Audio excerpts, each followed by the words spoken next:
बिस्मिल्लाहिर्रहमानिर्रहीम जी स्टूडेंट्स। तो कुरान पाक पे हम जो है वो चीज़ें देख रहे थे, एमसीक्यूज देख रहे थे जो कुरान पाक से पूछे जाते हैं। 80 तक हमने देख लिए थे, तो इससे आगे जो है वो स्टार्ट करते हैं। अच्छा, जो मौजूदा तरतीब है कुरान पाक की, दो तरतीबें होती है। एक नज़ूली तरतीब कहलाती है और एक तौकीफ़ी तरतीब कहलाती है। मौजूदा तरतीब जो है कुरान पाक की वो तौकीफ़ी है। ठीक।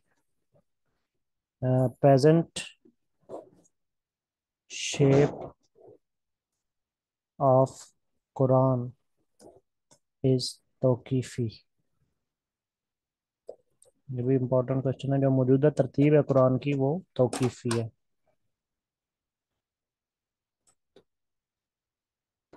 ठीक हो गया जी। उसके बाद हजूर पाक सल्लल्लाहु अलैहि वसल्लम का नेम जो है कुरान पाक में कितनी दफ़ा आया है? Name of Mohammad. तौकीफ़ी का पता है सबको ना कि तौकीफ़ी तरतीब किसे कहते हैं। नज़ूली तरतीब जैसे मसलन कुरान नाजिल हुआ था ना, वो नज़ूली तरतीब कहलाती है।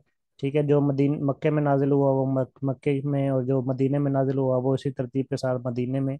जिस जिस तरतीब से नाजिल हुआ, फॉर एग्जांपल इकरा से लेके आखिर तक जैसे नाजिल होता गया, वैसे ये क्या नाम है, लिखते आए। ठीक है। लेकिन बाद में चूंकि हमारे लिए पढ़ना उसका आसान हो जाए, हम उसको अच्छे तरीके से समझ पाएं, उसकी तरतीब चेंज कर दी गई थी। जिस तरह नाजिल हुआ इस तरह नहीं लिखा गया, बल्कि उसको जो मक्की और मदनी सूरतें हैं ना उनको मिक्स अप कर दिया गया। ठीक है। मक्की और मदनी सूरतों को मिक्स अप करके एक नई तरतीब बनाई गई। वो नई तरतीब किस हवाले से बनाएगी? पहले जो तरतीब थी, असल में जब कुरान नाजिल हुआ था ना, तो लोग मुसलमान बहुत कम थे, यानी कि तब तो आगाज हो रहा था ना इस्लाम का। तो जैसे जैसे शरीयत आती गई, कुरान नाजिल होता गया, यानी कि शरीयत के अहकाम को बताने के लिए जहाँ जहाँ पे जैसे ज़रूरत पड़ी वहाँ पे आयात उतर आई। ठीक है। तो वो चूंकि लोग अभी इस्लाम के दायरे में आए नहीं थे, दाखिल होना शुरू हो रहे थे, तो इसलिए वो तरतीब जो है वो तब की नजूली तरतीब है। लेकिन जब सारे कुरान मुकम्मल हो गया, शरीयत मुकम्मल हो गई, लोग इस्लाम के दायरे में आ गए, अब जो बच्चे पैदा होते थे वो डायरेक्ट इस्लाम के घरानों में ही पैदा होते थे। ठीक है। मतलब मोस्टली की बात कर रहा हूँ। तो अब उनके लिए जब वो पढ़ते थे ना, पहले तो लोगों को अकीदा बनाना पड़ता था। ठीक है। पहले क्या था, लोगों का अकीदा बनाना पड़ता था, इसलिए नज़ुली तरतीब फॉलो की जाती थी। लेकिन अब ऑलरेडी चूंकि इस्लाम फैल चुका, ठीक है, तो अब जो कुरान पाक की तरतीब बनाई गई, उसमें अकायद पहले नहीं रखे गए, बल्कि उसमें शरीयत के अहकाम पहले रखे गए। पहले जो तरतीब नजूली थी उसमें अकायद पहले थे। ठीक है। यानी कि बंदा अल्लाह को मानेगा तो वो शरीयत को मानेगा ना, जब वो अल्लाह को नहीं मानेगा तो शरीयत को कैसे मानेगा? ठीक है। इस्लाम का कायल होगा तो वो अहकाम को मानेगा। तो नजूली तरतीब में जो है वो अकायद पहले थे और शरीयत बाद में थी। लेकिन अब जो तौकीफी तरतीब है, इसमें शरीयत को पहले रख दिया गया, ताकि शरीयत ऑलरेडी चूंकि अकायद अकीदा तो आदमी का होता ही है जो कुरान पढ़ता है। ठीक है। इसलिए उसमें शरीयत के अहकाम जो है वो पहले रख दिए गए। जिस तरह आपकी सूरह बकरा है, उसमें शरीयत के अहकाम है। फिर सूरह आले इमरान है। फिर सूरह क्या नाम है उसकी, सूरह माइदा है। ठीक है। इस तरह सूरह निसा है। ठीक है। इसमें सारे जो है ना वो शरीयत के अहकाम रख दिए गए। तो ये तरतीब के लिहाज से पहले रख दिए गए। और जो अकायद है, ठीक है, वो इसमें बाद में रख दिए गए। तो इसको कहते हैं तौकीफी तरतीब। ठीक है। तो मौजूदा तरतीब जो है वो तौकीफी तरतीब है। ये स्टूडेंट्स क्लियर हो गया सबको?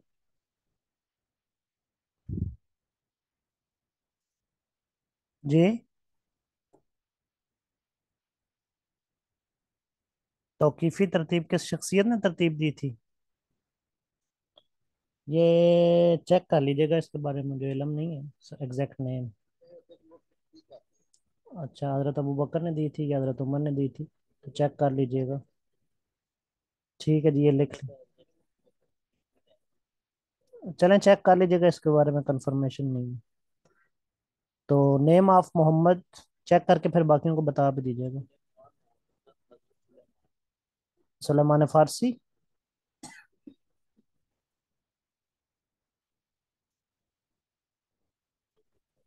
चलें, चेक करके ना तो बता दीजिएगा फिर।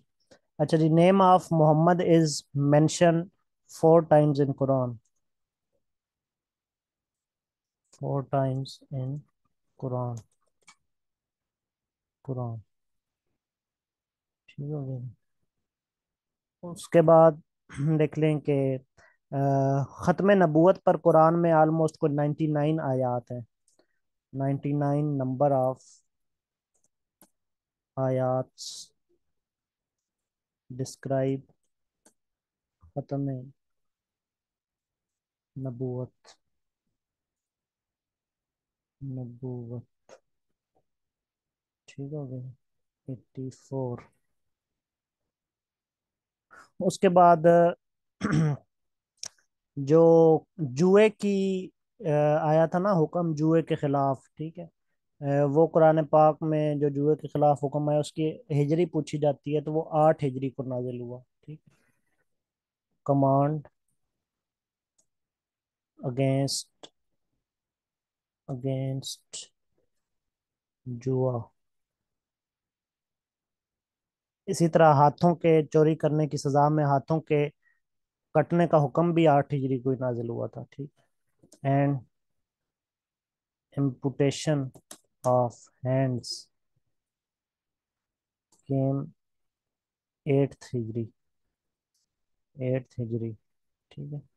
हिजरी को एच लिखते हैं, ठीक है। हिजरी मतलब हजूर पाक सल्लल्लाहु अलैहि वसल्लम ने जब मदीना हिजरत की उसके बाद वो 10 साल जो है ना वो सारे हिजरी ईयर्स कहलाते हैं और आगे भी ऑनवर्ड, ठीक है। हिजरत करने से उनके हिजरी ईयर्स 53 ईयर्स की एज में उन्होंने हिजरत की, ठीक है। तो वहां से फिर यकम हिजरी, सेकंड हिजरी, थर्ड हिजरी, तो मदीने की जितनी भी जिंदगी है ना वो सारी हिजरी की जिंदगी है उनकी, ठीक है। नेक्स्ट 10 साल ही हिजरत के हैं, ठीक है। जो हजूर पाक सल्लल्लाहु अलैहि वसल्लम ने मदीने में गुजारे 10 साल ही हैं, और 10 साल तक जो है वो हिजरी ईयर्स हजूर पाक सल्लल्लाहु अलैहि वसल्लम के एतबार से कंटिन्यू रहते हैं। और उसके बाद वैसे कंटिन्यू तो हैं ही, लेकिन हजूर पाक सल्लल्लाहु अलैहि वसल्लम के एतबार से पहले 10 साल जो है ना वो हजूर पाक सल्लल्लाहु अलैहि वसल्लम की लाइफ के।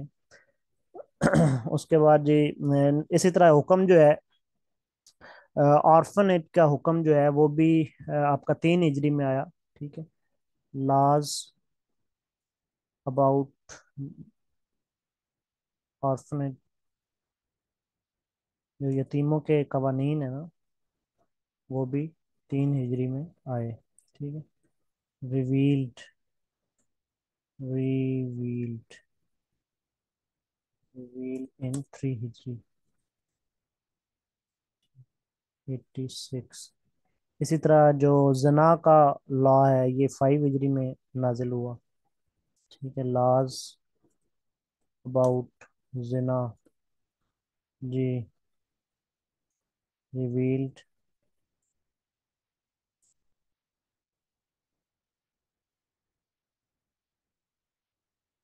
कौन सा कैलेंडर फॉलो करते थे तब? तब 2 कैलेंडर फॉलो किए जाते थे। एक ईसवी कैलेंडर था जो कि हजरत ईसा अलैहिस्सलाम जो अब तक चला आ रहा है, ठीक है। और एक नबवी कैलेंडर था जो हजूर पाक सल्लल्लाहु अलैहि वसल्लम की नबूवत से स्टार्ट हुआ था, जब आप सल्लल्लाहु अलैहि वसल्लम की उम्र जो है वो 40 ईयर्स थी। तब नबवी कैलेंडर भी इस्तेमाल होता था, ठीक है, जो कि नबूवत के ईयर से स्टार्ट हुआ था, यानी कि उनके जब 40 ईयर्स एज थी तब से स्टार्ट हुआ था, ठीक है। और जब हिजरत यानी कि 40 ईयर्स इनकी एज थी तो हिजरत उन्होंने की है 53 ईयर्स में। तो 40 से लेके 13 साल, ये 13 नब्बी बनते हैं, ठीक है। तो 13 13 साल जो है ये 13 नब्बी तक आ गए। और इसके साथ साथ पैरेलल जो है वो ईसवी कैलेंडर फॉलो किया जाता था, जो कि हजरत ईसा अलैहिस्सलाम की जो अब तक अब 2022 ईस्वी है, ठीक हो गया।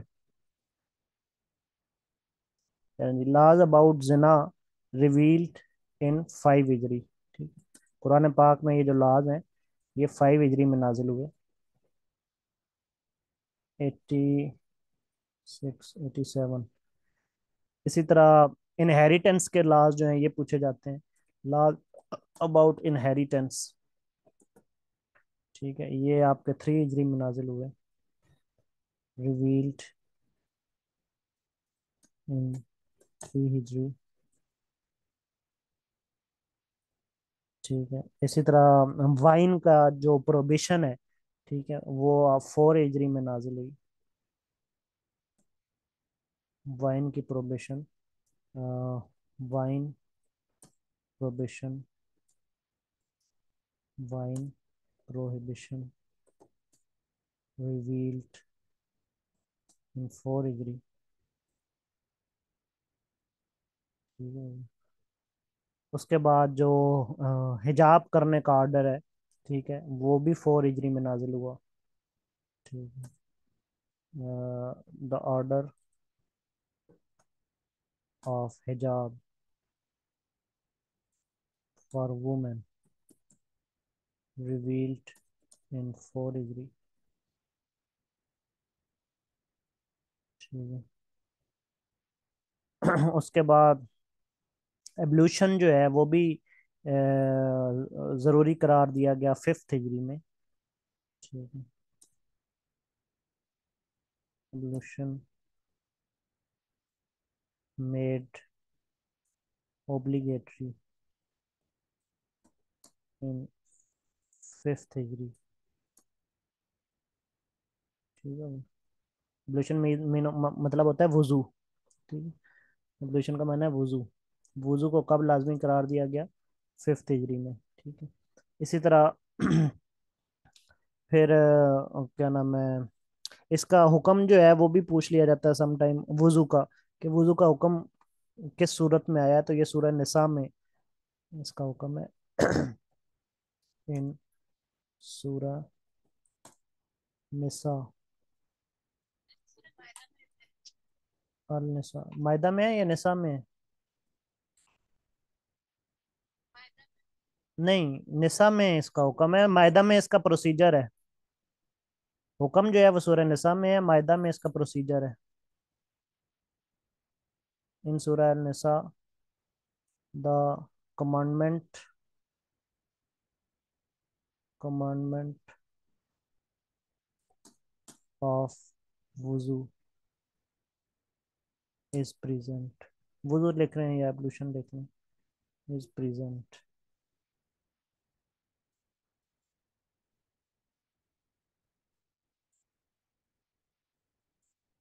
Is present. ठीक है। वो जो आप कह रही हैं चले वो भी मैं लिख देता हूँ, वो प्रोसीजर है। ठीक है।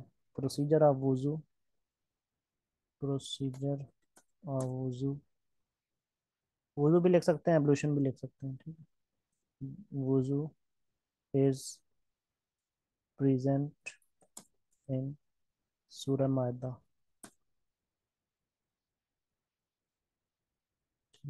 चलिए यहाँ तक स्क्रीन शॉट ले लें, फिर मैं नेक्स्ट पेज पे जाना है।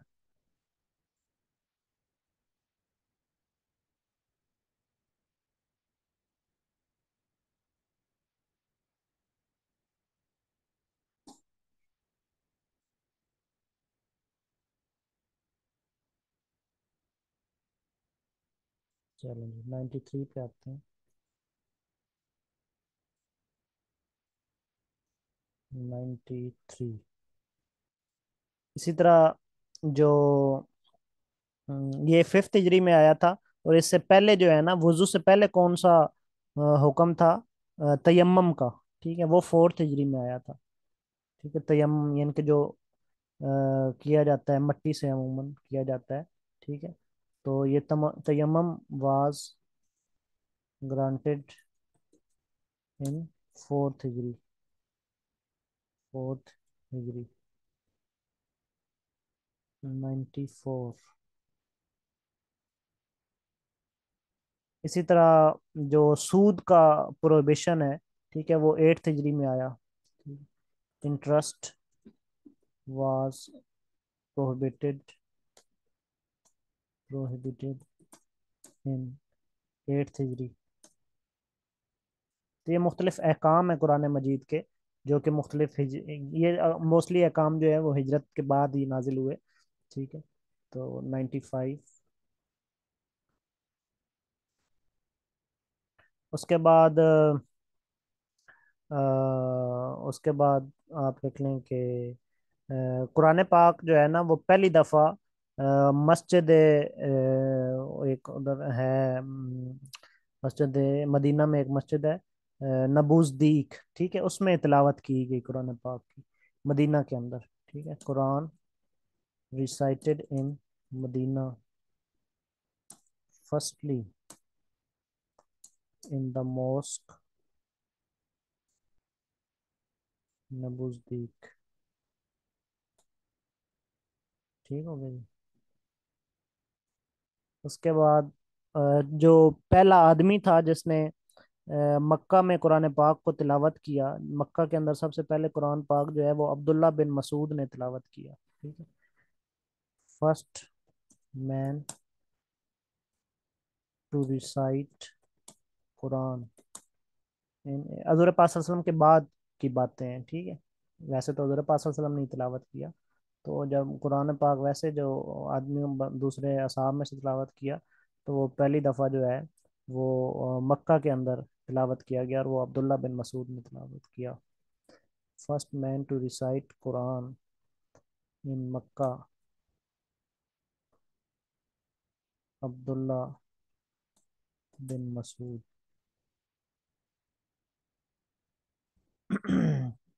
अच्छा, हजूर पाक सल्लल्लाहु अलैहि वसल्लम पर ना तीन तरीकों से कुरान पाक नाजिल हुआ है। ठीक है। 97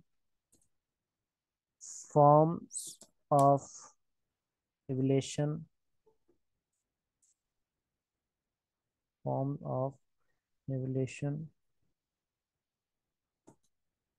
ग्रांटेड टू प्रॉफिट सल्लल्लाहु वर थ्री। कौन कौन से तीन तरीकों से नाजिल हुआ है? वही के जरिए नाजिल हुआ है। ठीक है। इनकी रेवलेशन जो होती थी वो वही के जरिए होती थी। ठीक है। या फिर कशफ के जरिए होती थी। कशफ का मतलब होता है जहन में आ जाना, या वियन, किसी चीज को एक देख लेना। इसको जो है वो क्या कहते हैं, वही इल्हाम। ठीक है। इल्हाम की एक टाइप है। ठीक है, कशफ। और या फिर ड्रीम। ठीक है। ड्रीम में हजूर पाक सल्लल्लाहु अलैहि वसल्लम जो रेवलेशन होती थी ना, वो मोस्टली तो वही की सूरत में ही होती थी। ठीक है। लेकिन सम टाइम कशफ और ड्रीम में भी जो है वो उनको अल्लाह ताला का पैगाम जो है वो आ जाता था। ठीक हो गया। चलो जी, 98 पे आप लिख लें कि अ, पर्दे के।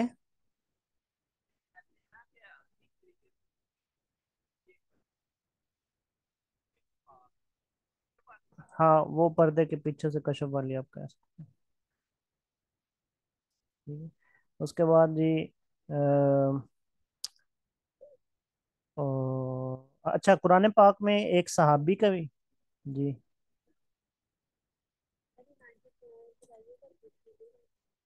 94 इंटरेस्ट, सूद। सूद को 8 हिजरी में मना किया गया। ठीक हो गया। अच्छा जी, ओनली सहाबी मेंशन इन कुरान।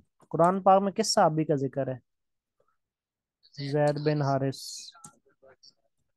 ठीक है ना। कुरान पाक में जैद बिन हारिस का जिक्र आया है। ठीक हो गया जी। उसके बाद ये किस सूरत में? सूरह अज़ाब में। सूरह अज़ाब में। अज़ाब।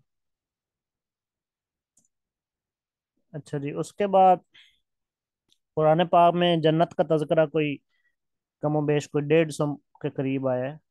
ठीक है। पैराडाइज। जी जी बिल्कुल। बोले बोले। Mention in Quran for 150 times.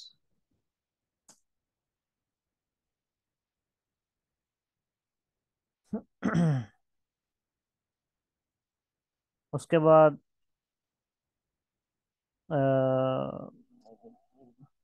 जहन्नम के कितने दरवाजे मेंशन किए गए हैं कुरान पाक में? 7। ठीक है। Doors of hell are 7 mentioned in Quran. ठीक है। 101। इसी तरह जो जहन्नम के दरवाजे पे एंजल्स हैं वो कितने बताए गए? 19। ठीक है। Number of angels of hell. जी। जहन्नम के भी 7 हैं और जन्नत के भी 7 हैं। ठीक है। ज, जन्नत। अच्छा, जन्नत जन्नत के शायद फिर 8 होंगे, लेकिन जहन्नम के 7 हैं दरवाजे, 7 दर्जे हैं उसके। ठीक है। जहन्नम के जो है ना वो 7 दर्जे हैं। सबसे जो नीचे वाला दर्जा है उसका नाम है हाविया। ठीक है, ये भी पूछा जाता है, ये भी मेरे जहन में आ गया। जो सबसे नीचे वाला दर्जा है ना, सबसे गहरा, उसका नाम है हाविया। जी।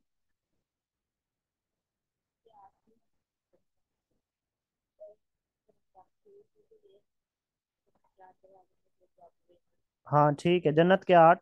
जी एग्जैक्टली। ठीक है। जन्नत के 8 दरवाजे हैं और जहन्नम के 7 हैं। ठीक है। Doors of hell are 7 and doors of paradise are 8 लिख लें। अच्छा जी। उसके बाद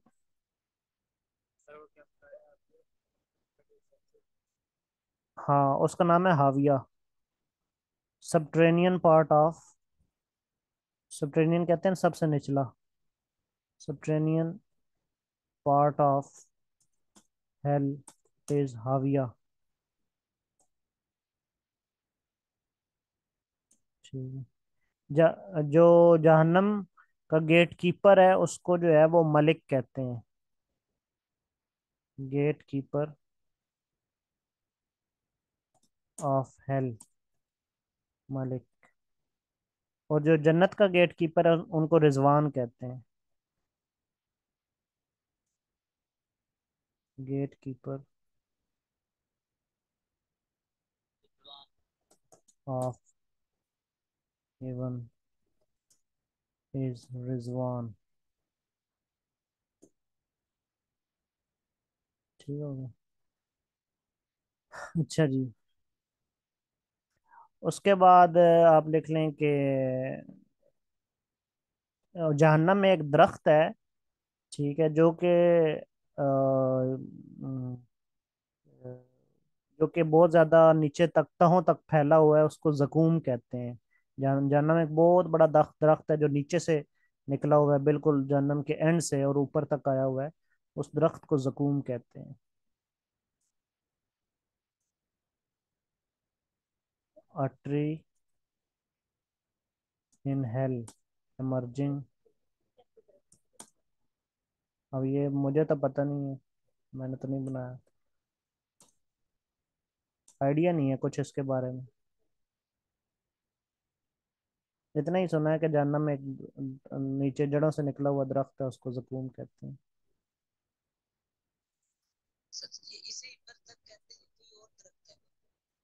जी।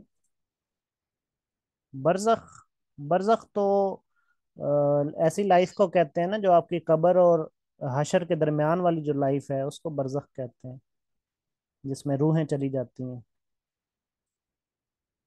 बरज़ख तो उसको कहते हैं, यानी कि कब्र में जब आपको दफना दिया जाता है उसके बाद जो आपकी लाइफ स्टार्ट होती है ना, और जो हशर तक रहेगी, यानी कि आपकी रूह की लाइफ।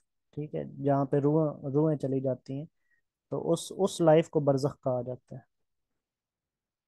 जहाँ पे सम टाइम जो है वो पनिशमेंट का सिलसिला इधर से ही स्टार्ट हो जाता है। ठीक। उसको आलम बरज़ख कहते हैं। अच्छा जी। A tree in hell emerging from its base is Zaqqum. बड़ा एक खट्टा किस्म का ट्री सुना है। ठीक है, इस हवाले से। अच्छा जी। उसके बाद अ, एक दुनिया में भी किसी ने मसनूई जन्नत बनाई थी, जन्नत जो है वो तैयार की थी किसी काफिर ने। उसका नाम क्या था? शदाद, जिसका जिक्र कुरान पाक में है। ठीक है। हाँ, शदाद। हीवन ऑन, इसको कैपिटल एच से नहीं लिखना चाहिए क्योंकि ओरिजिनल वाली हीवन तो नहीं है। तो शदाद बिल्टेड हीवन ऑन अर्थ।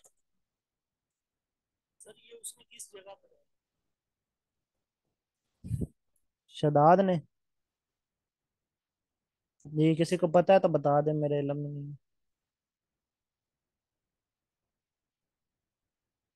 हाँ जी, आप में से किसी को पता है? चलें ठीक है, किसी को पता है तो बताएं। हाँ वो तो इधर रबवे में भी है, जंग में भी है, कब्रिस्तान भी है उनका अपना कोई।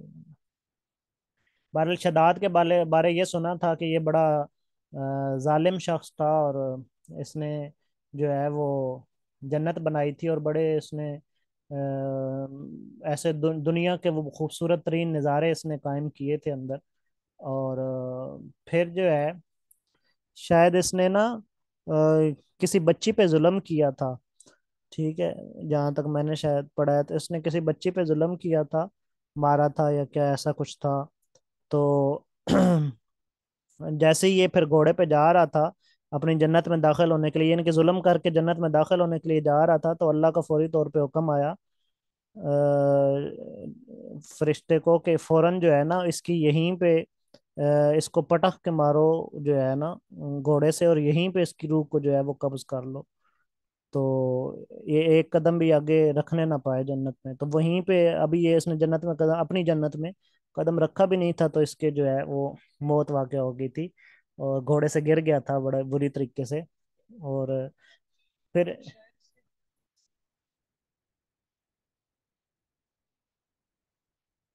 हाँ हाँ इसी तरह का, लेकिन वहीं पे इसकी क्या हुआ?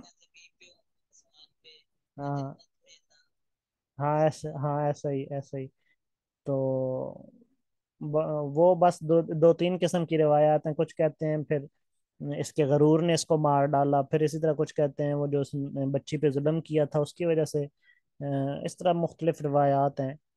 तो उसकी तशरीह में फिर कहीं ये भी लिखते हैं कि तब फरिश्तों ने पूछा होगा या पूछा कि अगर इसको मारना ही था तो इसको जन्नत बनाने ही ना देता है अल्लाह ताला। ठीक है, तो ऐसे किस्म की फिर वो वहाँ पे रिवायात हैं कि असल में तब इसने बच्ची पे जो जुल्म किया उसकी वजह से अल्लाह ताला ने इसको फौरी तौर पे इसके जन्नत में दाखिल नहीं होने देने दिया इसने, अब यहीं पे इसकी मौत वाक़ होगी। इस किस्म की मुख्तलिफ रवायात बारह इसके बारे में पड़ी हैं। चलें नेक्स्ट देखते हैं। 107।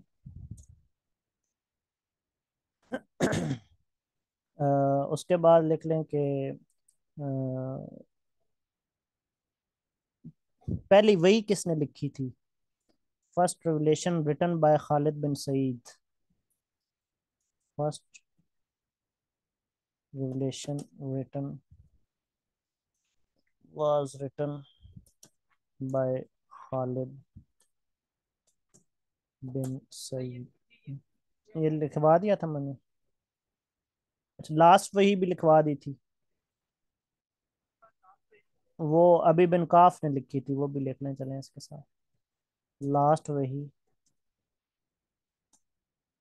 Was written written by written by बी इब्ने काफ।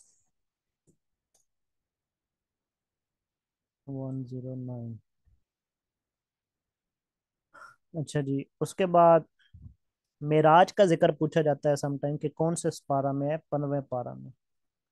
ठीक है, event of Meraj is mention in 15th पारा। ठीक है, फिर कुरान पाक में वाज़ह तौर पे जिस यानी कि बड़े तफसील के साथ जिस वुमेन का जिक्र आया उनका नाम क्या है? जनाब मरियम। ठीक है, वैसे तो और भी आए हैं, जनाब सारा का भी जिक्र आया है। ठीक है, लेकिन बड़ी तफसील के साथ जिनका जिक्र आया है वाज़े तौर पे एक्सप्लिसिटली, ठीक है, वो जनाब मरियम है। जैद बिन साबित।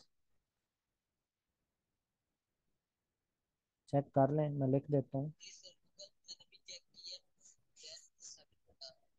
अच्छा, रिवायात में फ़र्क हो जाता है ना। जैद बिन साबित, कुछ रिवायात में आपको खालिद बिन सईद मिलेंगे, हो सकता है कुछ रिवायात में जैद बिन साबित भी मिल जाए। चेक कर लीजिएगा। हाँ जी। खालिद बिन सईद ठीक है। हाँ चले, मैं वही कह रहा हूँ, कहीं रिवायात का कहीं पे गलत फहमी हो जाती है। हाँ चले, मैं तो भाई ने बताया तो मैंने लिख दिया, बरल इसको रीचेक कर लीजिएगा, कोई ज़रूरी नहीं है कि हर चीज़ हरफ आखिर होती है। ठीक है, गलती किसी से भी हो सकती है। ठीक है। चलें ठीक है, बेहतर है।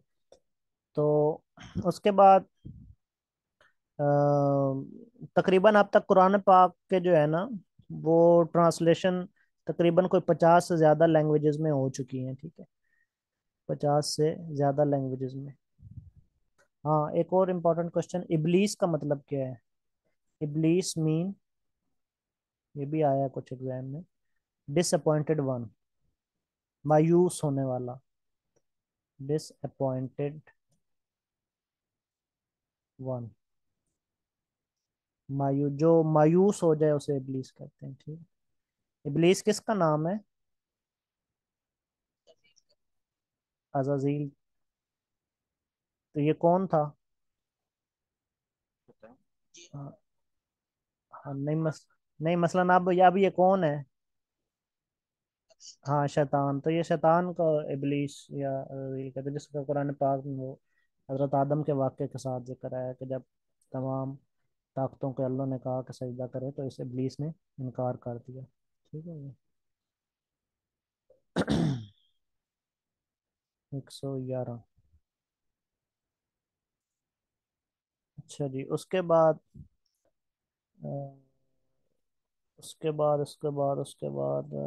इबलीस को भी सजा मिलेगी, लेकिन फायर की नहीं, सुना है उसको कोल्ड की सजा मिलेगी, क्योंकि फायर का तो वो खुद बना हुआ है। ठीक है। बल्कि एक वाक्य भी मेरे ज़हन में आता है, कहीं पे पढ़ा था मैंने कि किसी बुजुर्ग से किसी ने पूछा कि अल्लाह ताला जो है वो मौजूद अगर नहीं है तो, मसलन अल्लाह ताला हर जगह पे अगर मौजूद है तो नज़र क्यों नहीं आते? तो दूसरा उसने क्वेश्चन किया कि अ, शैतान, हाँ शैतान जो आग का बना हुआ है, तो क़यामत वाले दिन आग जो है वो आग पर कैसे असर करेगी? और तीसरा उसने क्वेश्चन किया कि हर काम जो है वो अल्लाह की रज़ा से होता है, अल्लाह अगर चाहते हैं तो कोई काम होता है, तो फिर कसूरवार जो है वो इंसान को क्यों ठहराया जाता है? हालांकि अल्लाह की मर्जी के बगैर तो कोई काम नहीं हो सकता, तो इंसान को कसूरवार क्यों ठहराया जाता है? तो उन बुजुर्ग के पास जो है वो एक मिट्टी का प्याला पड़ा था, तो वो मिट्टी का प्याला उठा के बुजुर्ग ने उसके सर में दे मारा, तो उसका सर फट गया। सर फट गया तो वो काजी के पास चला गया। काजी के पास जाके कहता है कि मैंने तो इन बुजुर्ग से 3 क्वेश्चन पूछे थे, तो इनको जवाब तो आया नहीं, लेकिन मिट्टी का प्याला इन्होंने गुस्से से मेरे सर में दे मारा। तो वो काजी ने बुजुर्ग को बुलाया और कहा कि ऐसा ऐसा है। उसने कहा हाँ जी ऐसा है। तो उसने काजी ने कहा कि आपने ऐसा क्यों किया? बुजुर्ग ने कहा कि असल में मैंने इसके सवालों का जवाब ही इसको समझाया है। इसने पहला क्वेश्चन किया था कि अल्लाह ताला जो हर जगह पे मौजूद है तो फिर नज़र क्यों नहीं आता?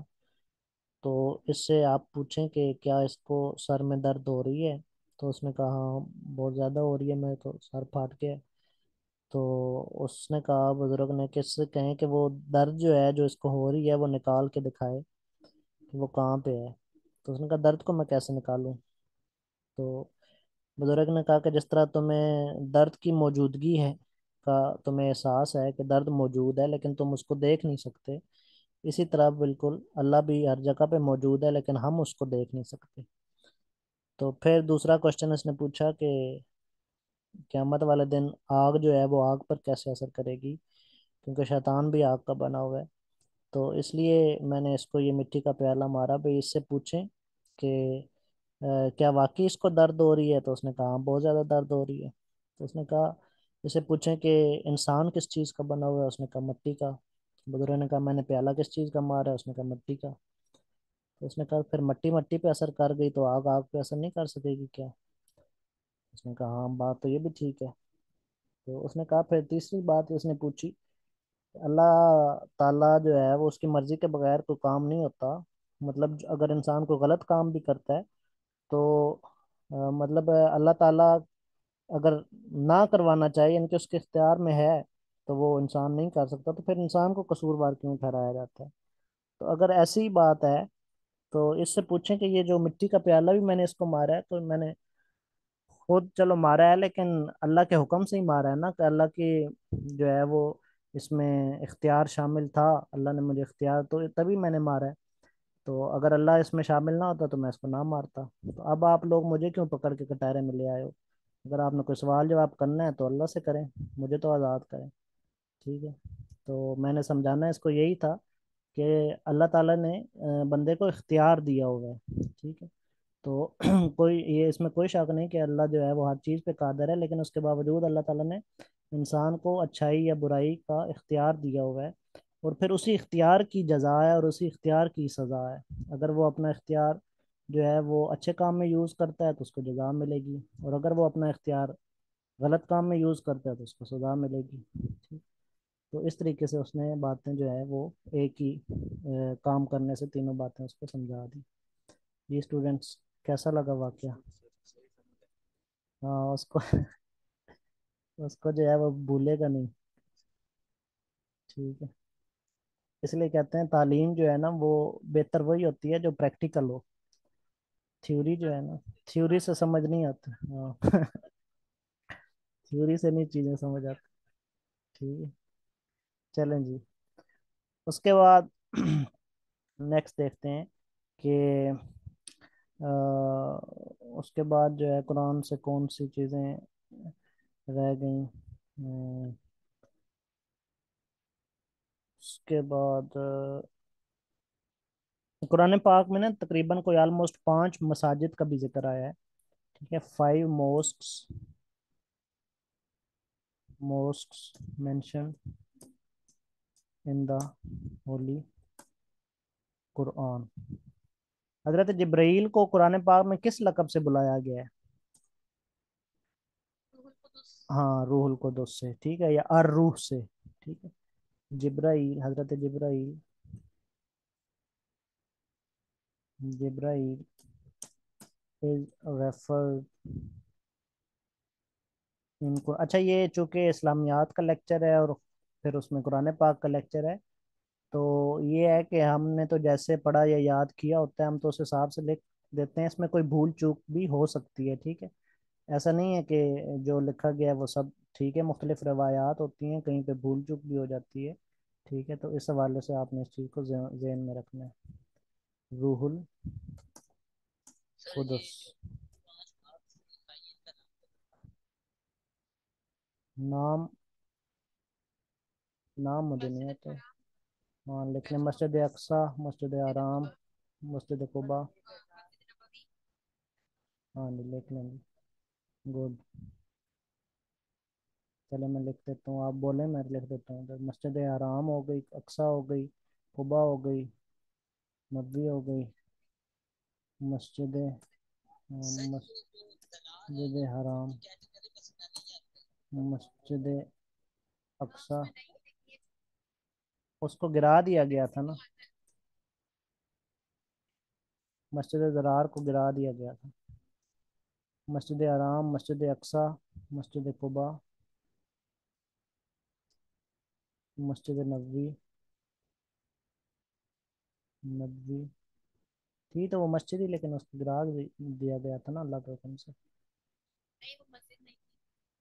मतलब एक अलामती तौर पे बनाया गया था। हाँ गिरा दिया गया था, लेकिन ये है कि अ, अला अलामत तब जो है ना वो निस्बत उसको इसी से कायम है कि यानी कि उसको एक जो जाना जाता है ना, वो मस्जिद के नाम से जाना जाता था। लेकिन चूंकि वो मुशरिकीन थे उसमें, उनकी उनकी वजह से उसको गिरा दिया गया था। हमारे नज़दीक तो वो मस्जिद नहीं है, लेकिन तब उसको जो जाना जाता था वो इसी के कॉन्सेप्ट से जाना जाता था। ठीक हो गया जी? तो चलें जी, नेक्स्ट देखते हैं। अच्छा जी। अ, उसके बाद जो सूरह रहमान है, इसको दो बड़े अलकाब से याद किया जाता है। एक ब्राइड ऑफ कुरान कहा जाता है, एक अरूसुल कुरान इसको कहा जाता है। अरूसुल कुरान या ब्राइड ऑफ कुरान, ये किसको कहा जाता है? सूरह रहमान को, अल रहमान। ठीक है। चलें जी, आई थिंक मैं जितने भी थे कुरान से रिलेटेड, जितने भी एमसीक्यूज ऑलमोस्ट थे, वो सारे जो है वो यहाँ पे कंप्लीट मैंने आपको करवा दिए हैं। अब आप इसको जो है वो अच्छे तरीके से याद करें। हजरत जब्राइल का जिक्र जो है वो कुरान पाक में 3 दफ़ा आया है, ये भी लिख लें। जिब्राइल, हजरत जिब्राइल इज मेंशन, चेक कर लीजिएगा, मैंने 3 दफ़ा पढ़ा था। Mention in Quran for 3 times.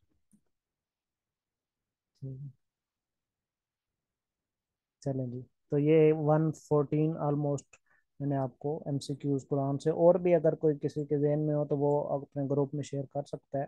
तो यहाँ तक ऑलमोस्ट अब कोई रह नहीं गया होगा। मैंने कोशिश की है कि जितने भी एमसीक्यूज कुरान पाक से आते हैं वो सारे आपको क्लियर करवा दूँ। जी स्टूडेंट्स, क्लियर है यहाँ तक सब?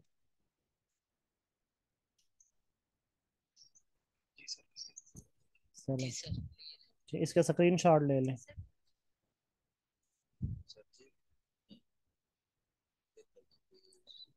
रिकॉर्डिंग, चले मैं शेयर कर देता हूँ। क्लासेस रेगुलर लिया करें, रिकॉर्डिंग सम टाइम नहीं भी शेयर होती, तो क्लासेस तमाम स्टूडेंट्स जो है वो रेगुलर लाजमी लिया करें।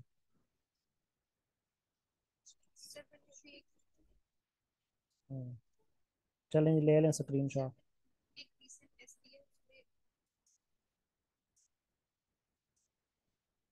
वो इस कुरान से रिलेटेड थे या वैसे थे?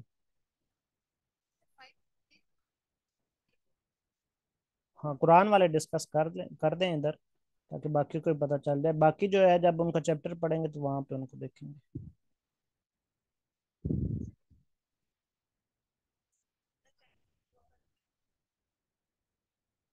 अच्छा, शुक्र जी, आप लिखवा दें इनको वो क्वेश्चन।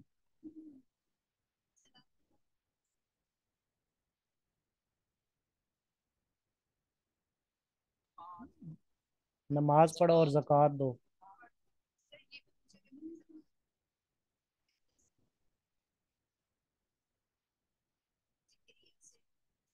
तज़किया।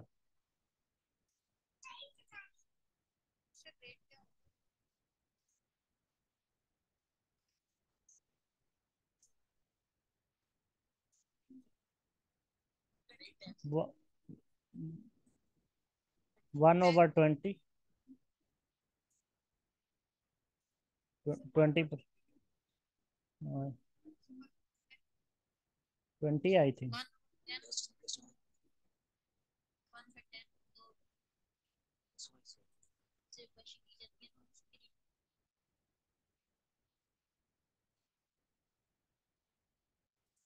चलें जी, स्क्रीन शॉट ले लिया सबने?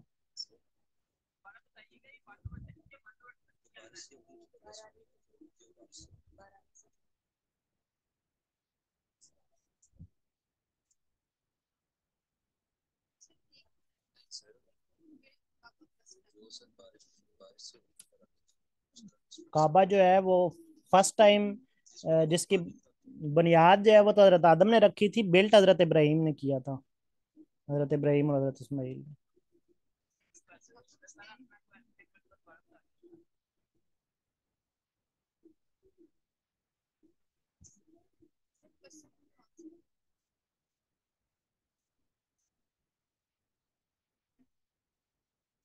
हाँ, तामीर हजरत इब्राहिम ने किया था, और बुनियाद जो है वो हजरत आदम ने रखी थी इसकी।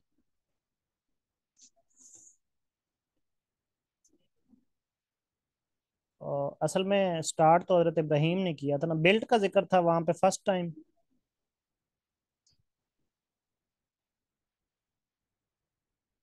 इस पे अगर तो हजरत आदम भी लगाया जाए तो एक एतबार से वो भी ठीक ही है, क्योंकि हाँ फर्स्ट टाइम जो है ना वो फिर बुनियाद रखना भी बिल्ट ही के जुमरे में आ जाता है। ठीक है, तो वैसे सबसे पहले जो है वो काबा हजरत आदम ने ही उसको बुनियाद रखी, लेकिन उन्होंने ऐसे कोई मकान वाइज इसको बिल्ट नहीं किया। ठीक है, मकान वाइज तो हजरत इब्राहीम और हजरत इस्माइल ने बिल्ड किया। तो अगर एग्जैक्ट तो वैसे बुनियाद का जिक्र आना चाहिए, लेकिन शायद उन्होंने बिल्ड से मुराद भी हजरत आदम को ले लिया हो।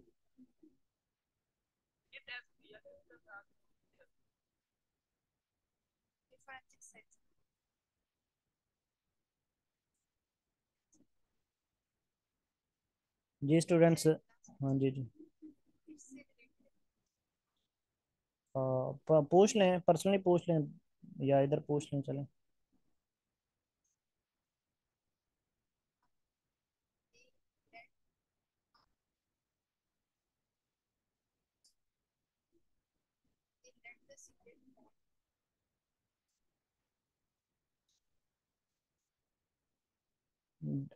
फिर इन द ब्लैंक किस जगह पे है? हम्म, हाँ। हाँ जी, बताएं स्टूडेंट्स आप लोग भी।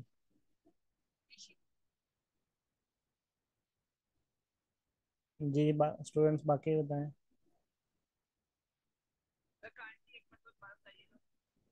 जी रिपीट कर दें।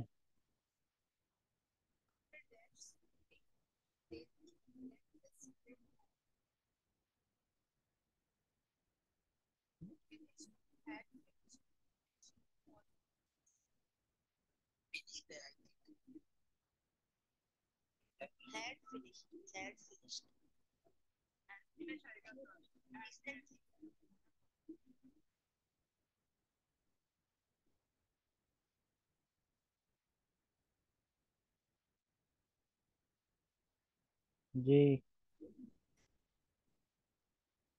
हाँ जी, ऐड फिनिश या फिनिश?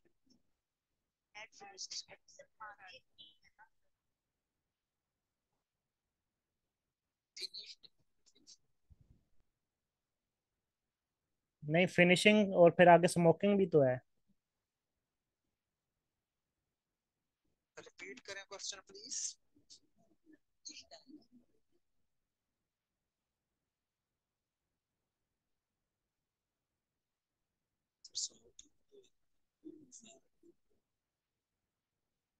हाँ जी।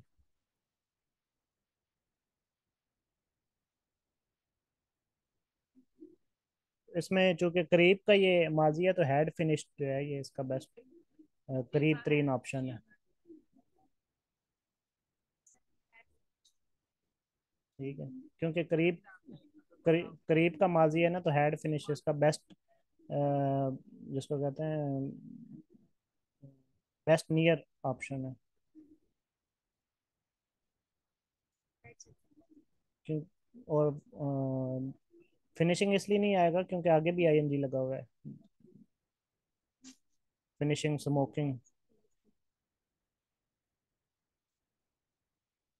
जी। हाँ जी, आगे नमाज पे चलें या यहाँ तक काफ़ी है?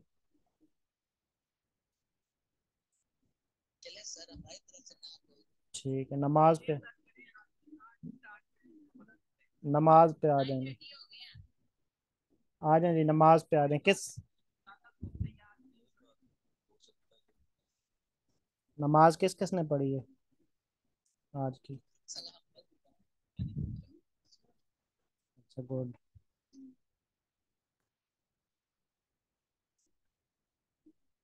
बाकियों ने नहीं पढ़ी? अच्छा ठीक है, बाकी ने। चले आ जाए जी, नमाज को अरबी में कहते क्या है? सलात। ठीक है, सलात। सलात।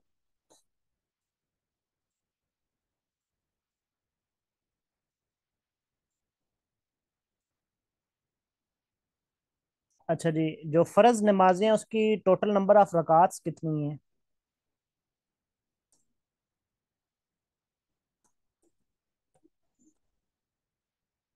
टोटल जो है वो 48 है रकात।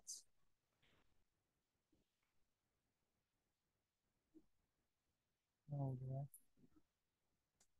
Total 48, total number of rakat are in farz. नमाज, ठीक है, फर्ज प्रेयर। अच्छा, जो मून एक्लिप्स, ये अक्सर रिपीटेड होते हैं क्वेश्चन। जब मून एक्लिप्स होता है तो कौन सी नमाज अदा की जाती है? नमाज कसूफ या नमाज खसूफ? हाँ, ये दोनों मिलते जुलते बड़े नाम है और स्टूडेंट कंफ्यूज हो जाते हैं। तो जब मून एक्लिप्स होता है ना, तो जो के एच वाली है ना, खसूफ, वो अदा की जाती है। और जब सोलर एक्लिप्स होता है तो सिर्फ के वाली, ठीक है, कसूफ। ठीक है, कसूफ और खसूफ में आपने जो है वो डिफरेंस रखना है, ठीक है। तो नमाजे खसूफ, इसमें के एच है और दूसरे में सिर्फ के है, ठीक है।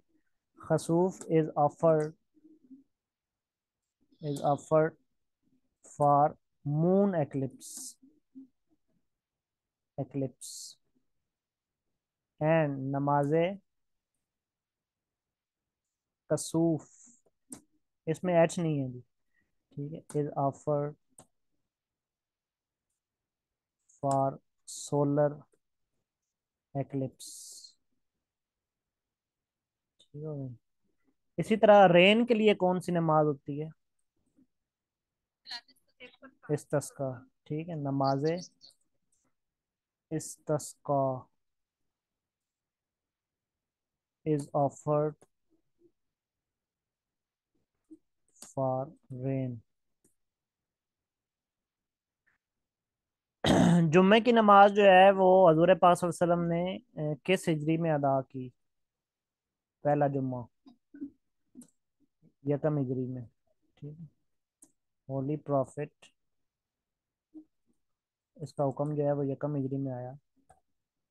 प्रॉफिट सल्लल्लाहु अलैहि वसल्लम ऑफर्ड जुम्मा प्रेयर इन फर्स्ट हिजरी, ठीक हो गया। ये जो जुम्मा की प्रेयर है, ये वाजिब है या सुन्नत है? हाँ जी, फर्ज, जिसको वाजिब कहते हैं ना, ठीक है। जुम्मा,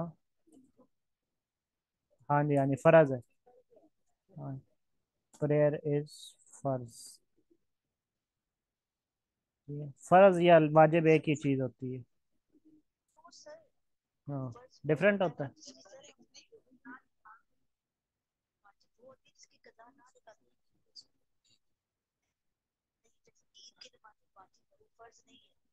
हाँ, ईद की नमाज वाजिब है।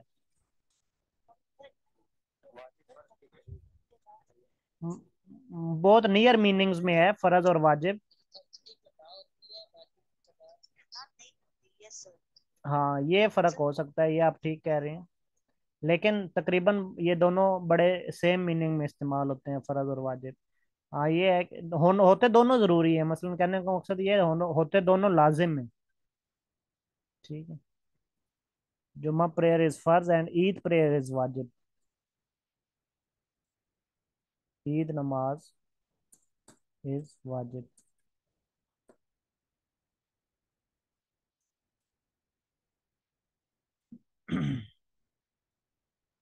अच्छा जी, उसके बाद सबसे पहले जो प्रेयर, जो अर्ली पीरियड ऑफ इस्लाम है, ठीक है, इसमें दो नमाजें जो हैं वो लाजमी थी, एक फजर की और एक इशा की, ठीक है। फजर and Isa were essential in the, असर थी, इशा थी, अर्ली पीरियड ऑफ इस्लाम, इशा थी आई थिंक, चेक कर लीजिएगा बारह, लेकिन इशा थी आई थिंक। अच्छा, तहज्जुद का, त, ये अर्ली पीरियड ऑफ इस्लाम था, शरीयत से पहले।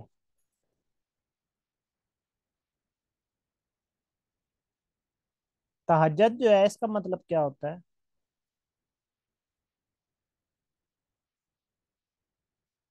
जी, तहज्जुद का मतलब, किसी को पता है? नींद को तर्क कर देने को हम तहज्जुद कहते हैं। तहज्जुद जो है वो नींद को तर्क कर देने को हम कहते हैं। तहज्जुद। Tahajjud means means abandon sleep. Abandon कहते हैं तर्क कर देना। अबंडन स्लीप, नींद को तर्क कर देना। ठीक है। अच्छा जी। उसके बाद जो फर्ज हैं वुजू के वो कितने हैं? चार। ठीक है। और सुन्नत कितने हैं? सुन्नत कितने हैं?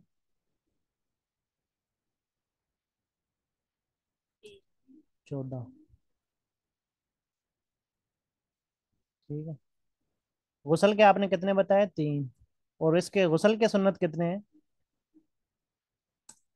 5।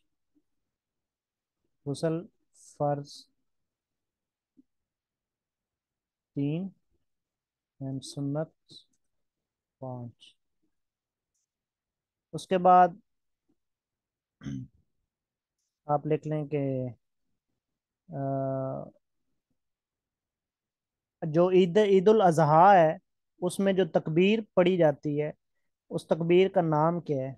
उसको कहते हैं तकबीर तशरीक। वो जो ला शरीक पे पढ़ते हैं ना। या 11 12 नंबर। उसको कहते हैं तकबीर तशरीक। तकबीर तशरीक इज रिसाइटेड इन ईद उल अजहा।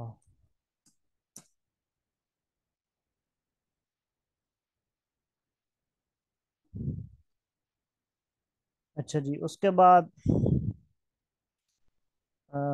अच्छा, जो दो सजदे हम करते हैं उसके दरमियान एक छोटा सा वक्फा हम लेते हैं दोनों सजदों के दरमियान।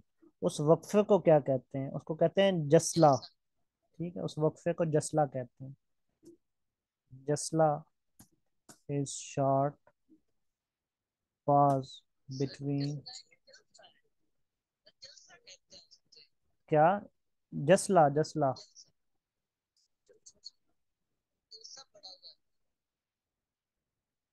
जसला असल करेक्ट वर्ड जसला है, जलसा नहीं है।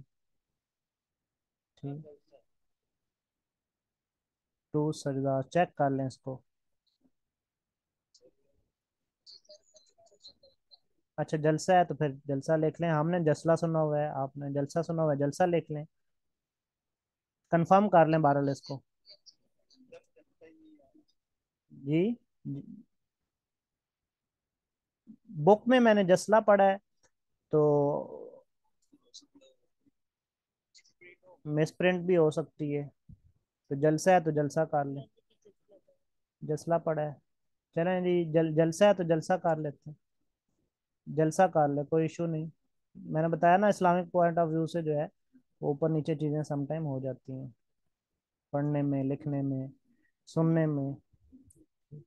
चलें इसका स्क्रीनशॉट ले लें। लेस देन हाफ मिनट रह गया है गूगल में, और सॉरी जूम मीट, जो जूम मीटिंग पे ज्वाइन है। बस चलें, उधर ज्वाइन ही कोई नहीं है, इधर ही है सारे।